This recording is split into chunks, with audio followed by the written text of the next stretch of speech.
Cottage. How are you all doing today? It's lovely to have you here. Welcome to all my new subscribers. Gosh, we haven't half jumped in subscribers in the last month. I can't believe how many new people have come along and started watching my channel. It's brilliant. Thank you so much to everyone who is subscribing. I really do appreciate it, and I really do appreciate your support. It's what keeps me going. And I'm really enjoying recording all the things that I do and showing you different aspects of what I'm doing around here, and encouraging you to be able to save money and live life more for yourself rather than living for serving bills and all sorts of things like that. So yeah, welcome to everybody who's subscribing to my channel. It's lovely to have you here. If you are a viewer here for the first time, welcome to you as well. And do consider subscribing to my channel. There's plenty of videos now up on my channel for you to be able to watch, and there'll be plenty there to keep you interested and whet your appetite for a more simple life. That's what I strive to do here. I try to live as simply as possible, and it means that I can stay at home and I can be a housewife and look after the home, which is what I really enjoy doing, and I know that that's a blessing to my husband. I really enjoy being able to cook proper meals for him and look after the garden for him, and I'm hoping to be able to grow food so that we can eat much better food. So what I thought I'd come along today and talk to you about is doing more for yourself. It's been something that's been on my mind now for the last few weeks, and thinking more and more about more ways in which we can save money.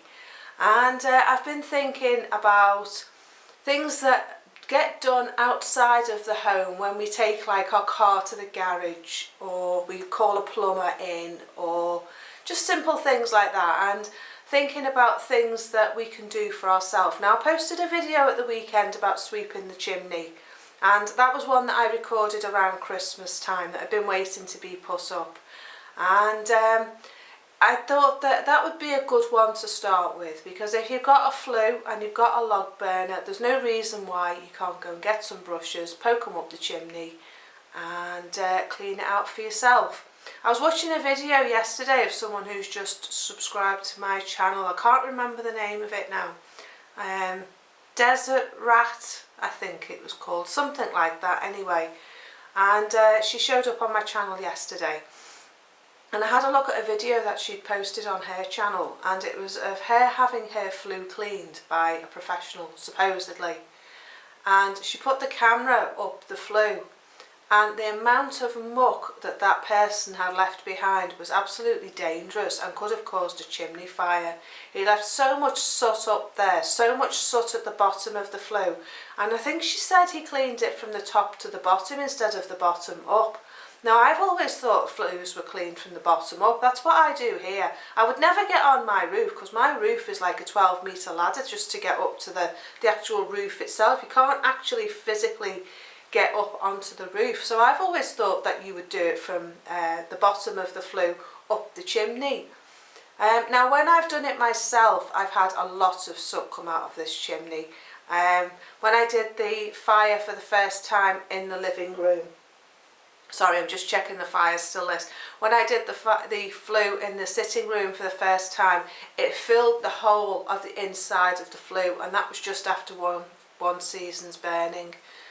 So I definitely recommend getting the brushes, because then if you notice a problem with the flue, you can actually rectify it yourself. Because round here where I live in a rural area, there's not many people that do it, and they charge about £200 a time to come out and sweep the flue for you. So if you're having to do that each time there's a problem with your flue, then that's £200 a time to call somebody out to come and clean the flue.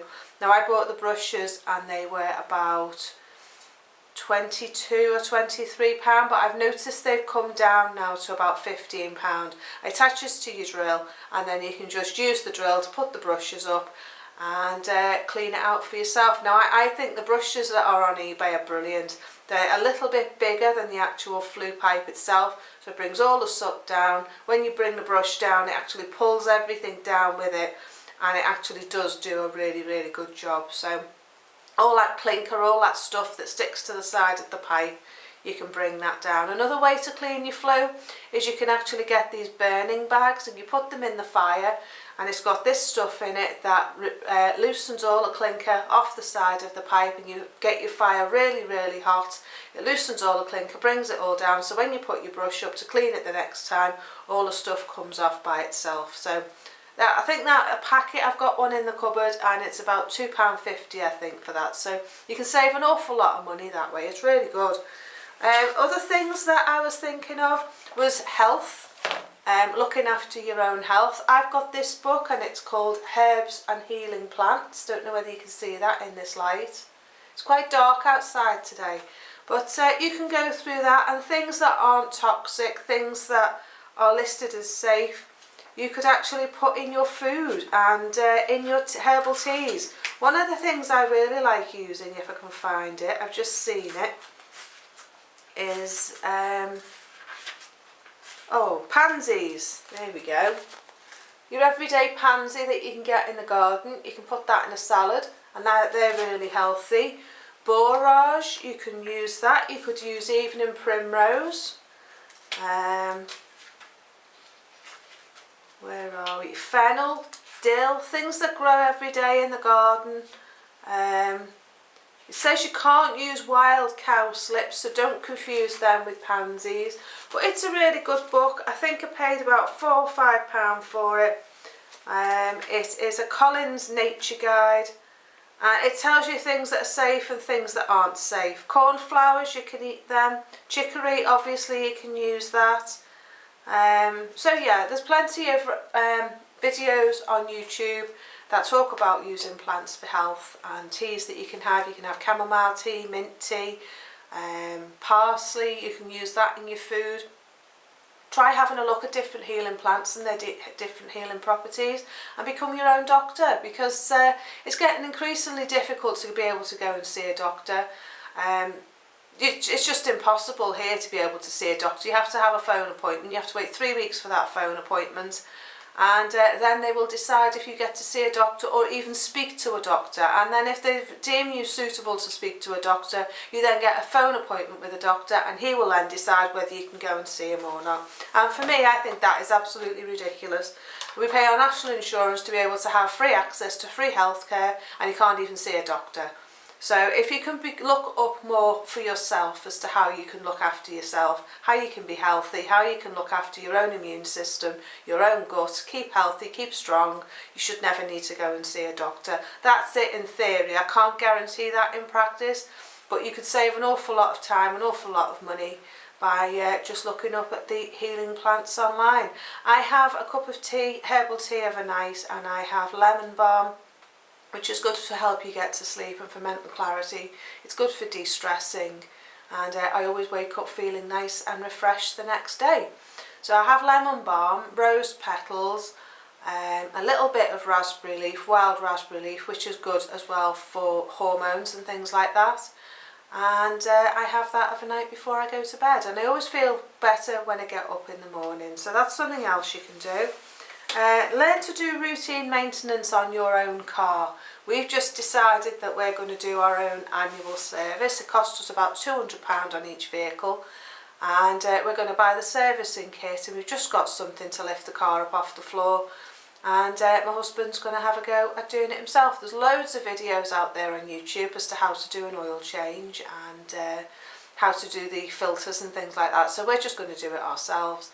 I know that you can change the brake discs and pads yourself. If you know how to do that, you can look that up online, and again, that'll save you a couple of £100. Make sure that you know that you're going to be able to do it safely. That's all I would say. I don't want anyone having car accidents on my say-so. But be your own teacher. Go out, learn, look on YouTube, look up in books, look up what you can do to learn the skills that you need to be able to become your own mechanic, become your own plumber, become your own decorator. Yeah, just do the simple things that you can for yourself, and pay somebody to do the bits you know you can't do, like change your exhaust or change your tyres or things like that. They're things you can't do that, yes, you do have to pay somebody else to do. But the other simple things that you can do for yourself, like changing the windscreen wiper, changing the bulbs on your car if your lights go, or your indicator bulb needs changing, do those things for yourself. Radiator coolants, you can put that in yourself. Screen wash, you can do that yourself. You can wash your own car instead of going and using the jet wash. Get yourself a hose pipe, bucket of water, some soap, wash your own car. You can save yourself like £5–6 every time you go to the car wash. So yeah, it's about £7.50 I think for a decent car wash here to have it done properly. Become your own valeter. There's about 50–60 quid saved every time you get your car valeted. Just get a little steam cleaner and steam clean the seats. Give it a polish. Use that blacking stuff that you can get in a bottle from Halfords or the Home Bargain, as it is here in the UK. And do all your own polishing and looking after the rust and things like that on the car. They're all such simple things that you can do for yourself. That can save you a lot of money. Okay, it takes a little bit more time, but if you spend say £50 to get your car valeted every month, over 12 months, that's like £600. So it's definitely worth thinking about. Just making little changes. Going to the car wash, say it's £5 a shot, and you do that every week. It's a lot of money over a year. And or even if you just go once a month, it's still £60 a month that you could then put into a savings account and keep it for things that are important, things that are essential. So yeah, I would encourage you to do that with your car. The same with your home. If you have a leaky tap, learn to change the washer yourself instead of paying somebody £40 to come out and do it. If your shower needs cleaning, clean it yourself. If your house needs cleaning, clean it yourself, save the money. But just whatever you can do to save money, to be able to do things for yourself, it'll take an awful lot of stress and an awful lot of worry off your shoulders if you're thinking about how you're going to be able to afford to do those things. Become in charge of your own finances, your own household. Manage how you run your household, and it will pay you back. So you'll be able to take those holidays that you want to take and be able to buy those things that you want to buy, because you won't be paying out on things that you can do for yourself. There's a lot of things around now where about getting things fixed instead of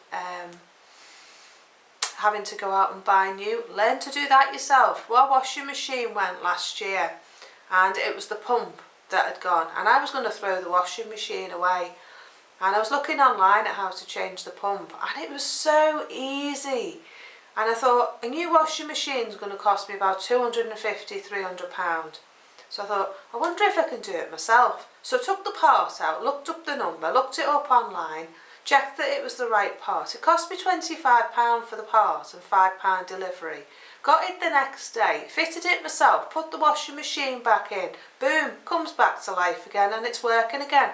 And it's still going strong. So for £25 I was able to change the pump on the machine myself, get my washing machine working again. I'd even plumbed it back in by the time my husband came home. And he was like, oh, the washing machine's working, brilliant. And it cost me nothing. So instead of spending out £250–300 on a new washing machine, it cost me 20 quid. Well, 30 quid including the delivery. So yeah, it's definitely worth looking at ways in which you can do things for yourself. Service things properly yourself, like your dishwasher. Make sure you put a high heat wash on once a month. Keep it clean, keep the pipes clean.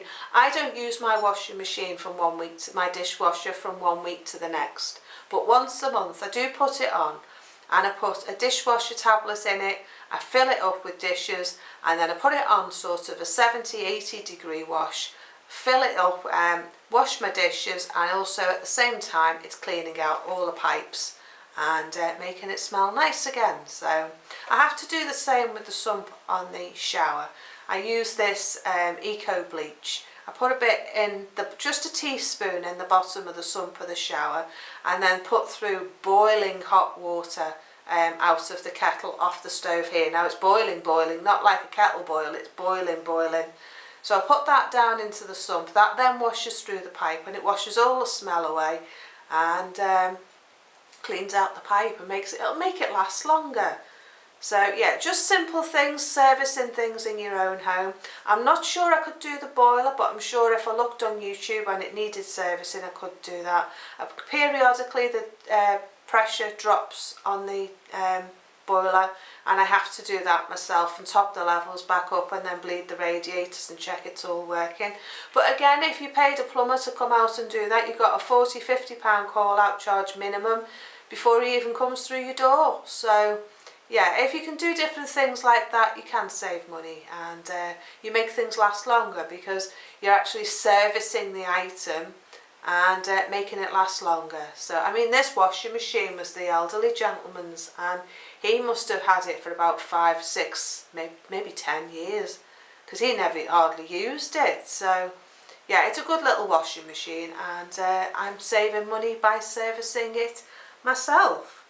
I just had another couple of things written down here today, and that was making your own clothes instead of going out and buying. I was watching something last night about dioxin after that train derailment in Ohio. I'll just get me a cup of coffee.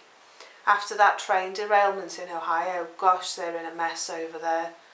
Dioxin is one of the most toxic things you could put into the atmosphere, and they did a controlled burn. They tried to bury it in the ground and then did a controlled burn of it and released all those chemicals into the atmosphere, and people are coming down sick, animals are dying, and people are coming out in a rash, their eyes are hurting.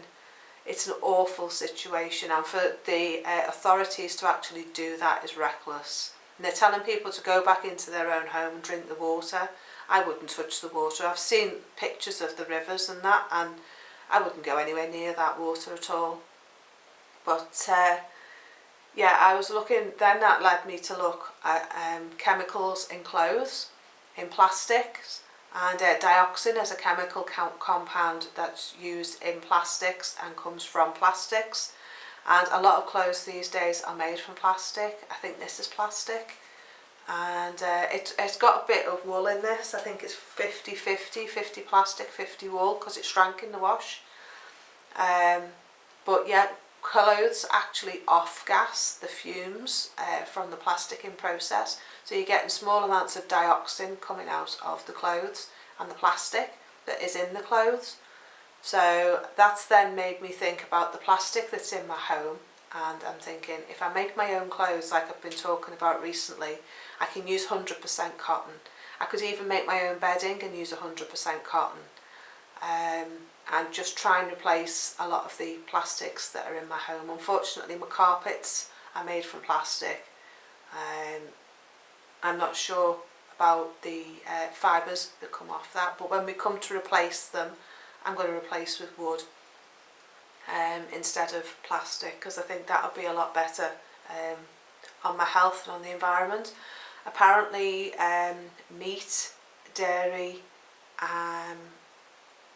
fish also has high content of dioxin in the meat, and that's not healthy either. I don't eat a lot of meat, so I'm going to eat even less meat than I do now. But it's actually carcinogenic, so it causes cancers. It can cause all sorts of problems with your liver, and it's not healthy at all. So yeah, it's one of the things that apparently the climate change thing is, that dioxin is harmful to the atmosphere, and that is what they're basing their argument on. And then they went and burnt it and released a load into the atmosphere. When you look at if you go on YouTube and look at the pictures of the Ohio train derailment, you can actually see the carnage. And someone put a photograph on there, and it was like a mushroom cloud of an atomic bomb coming up from the train wreckage.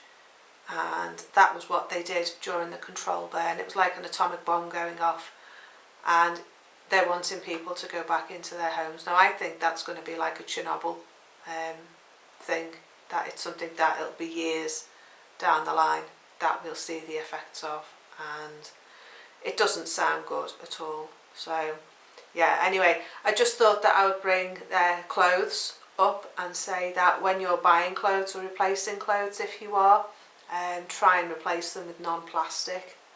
Try and find wool, try and find cotton, try and find linen, flax. Just replace it with natural fibres, alpaca and mohair. Just try and replace it with these natural fibres, so that you're not then breathing in the fibres that come off the clothes. And yeah, I do think that with the increase in plastic, just thinking back since like the 1970s when plastics became more widespread being used in everything, that it has increased. The cancer rates have gone up a lot, and my mind's now starting to think, is there a connection between the two? So yeah, anyway, I didn't want to talk about that, but I just thought that I'd just mention that. The last thing that I've put down is about growing your own food. That is a given for me. I think that you can then grow your own food. You're not going out and buying as much food from the supermarket. For me, that's all I seem to buy is vegetables and fruit. We don't eat a lot of meat. We don't eat a lot of packaged foods. And I know that then I can bring my budget right the way down on my food because I'll be growing it myself. So that's why I'm doing such a lot of work around here on the garden. I am planting fruit and getting the polytunnel done and things like that, because I want to be able to just grow my own food, not have to rely on the chemical laden foods from the supermarket. Organic is very hard to get here. Supermarkets will have a token sort of gesture of 1 or 2 products of organic. The supermarket, the co-op here is absolutely terrible. They have organic cucumber, organic celery, and I think that's it. That's all they do. I think they may do organic tomatoes as well, but I'm not sure. But that's it. So yeah, even the supermarkets in my local town, further afield, which is half an hour away, even there they don't sell a lot of organic food. Lidl never do. I can't say I've ever seen organic in Morrison's. Tesco's I might get the odd bit. Marks and Spencer's I can't say I've seen organic in there. So yeah, if you can get things that are organic, it's much better for you because they don't have the pesticides on. And apparently dioxin is in pesticides as well, which is why they've tried to get a lot of the pesticides banned, because of the carcinogenic properties of dioxin on the food, because then they spray the food as well to make it last longer. So yeah, all these things that you're putting in your body, if you can do that for yourself, you may even be able to help your body heal itself and live for a bit longer. So yeah, and also once you start growing your own food, you can make your own pickles and jams and can things so that they last a lot longer. I can apples so I can make apple crumbles. I did rhubarb last year. I dried a lot of foods last year, which I will do a lot more of it this year, because I'm going to put a shelf across the top of my stove, and then I can put a drying shelf. It's called a drying shelf, and then you can put things along the top to dehydrate them. I can also put things in this oven here and dehydrate them instead of cooking them.